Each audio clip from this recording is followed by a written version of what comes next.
Today on Forbes, the fate of TikTok is with the Supreme Court.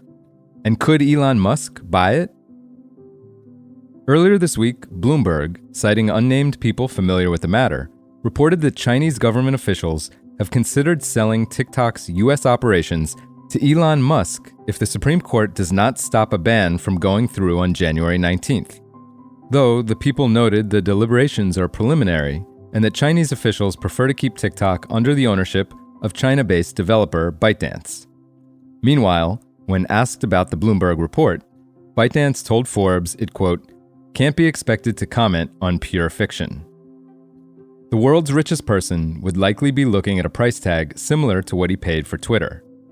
Wedbush analyst Dan Ives wrote in a Tuesday note to clients that TikTok parent ByteDance would likely look for a sum of $40 to $50 billion for the U.S. operations of the hit app, in the range of the $44 billion Musk paid in 2022 for Twitter, now known as X, and well above the roughly $20 billion bid made by the U.S.-led consortium Project Liberty last week. Until any sale is confirmed, though, the fate of TikTok in the United States rests with the Supreme Court. When Congress passed the law that required TikTok's parent company, ByteDance, to sell it or see it banned in the U.S., it was partially motivated by the fear that the Chinese government might use TikTok to contort Americans' discourse, pitting people against one another and eroding their trust in the democratic systems that define American politics. Last Friday, at the Supreme Court oral argument that will determine TikTok's fate, Chief Justice John Roberts made a joke underlining this risk. He said, quote, did I understand you to say a few minutes ago that one problem is that ByteDance might be, through TikTok, trying to get Americans to argue with each other? He then answered his own question, spurring laughter from the crowd, saying, quote, if they do, I'd say they're winning.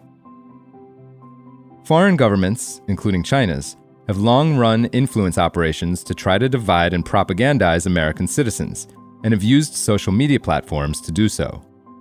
The US government has run similar campaigns abroad, too. But the TikTok law is the first attempt by the US Congress to directly regulate a social media platform for the purpose of limiting those influence operations. This raises a key First Amendment question.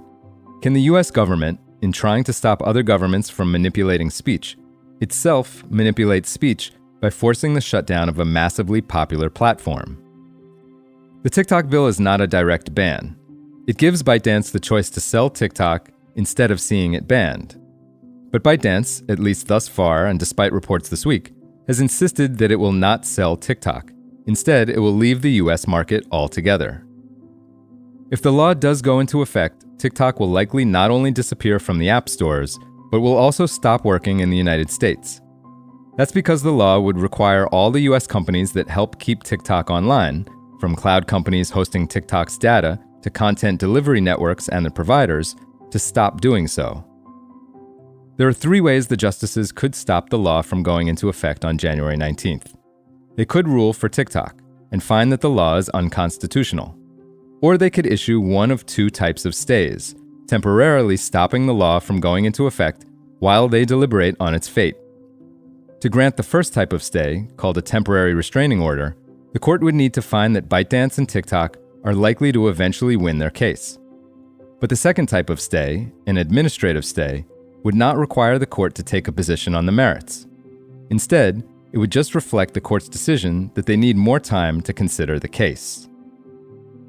For full coverage, check out Emily Baker White, Derek Saul, Antonio Pequeño IV, and Mary Whitfill Roloffs' pieces on Forbes.com.